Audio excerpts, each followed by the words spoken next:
வணக்கம்.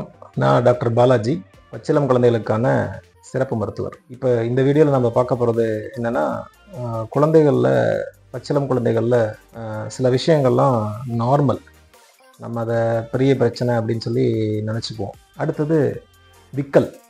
விக்கல் பார்த்திங்கன்னா ஏன் வருது அப்படின்னா, இந்த டயஃப்ரம் அப்படின்னு இருக்குங்க. அந்த டயஃப்ரம் மசில் வந்து சடனாக டக்குன்னு கண்ட்ராக்ட் ஆகும். அந்த மாதிரி அப்நார்மலாக அந்த மாதிரி கண்ட்ராக்ட் ஆகும்போது நமக்கு ஏற்படக்கூடிய அந்த சவுண்டு தான், அந்த சென்சேஷன் தான் விக்கல் அப்படின்னு சொல்லுவோம். அப்படின்னு சொல்லுவாங்க. ஸோ இந்த விக்கல் ஏன் வருது அப்படின்னா, குழந்தை அந்த ஸ்வாலோ பண்ணுறது வந்து ஸ்வாலோ பண்ணும்போது அந்த மசில்ஸ் எல்லாம் இன்கோஆர்டினேட், அந்த மெச்சூரிட்டி இல்லாதனால இன்கோஆர்டினேஷன் சரியாக நடக்காது. அதனால் வர்ற விஷயந்தான் அந்த விக்கல் அப்படிங்கிறது.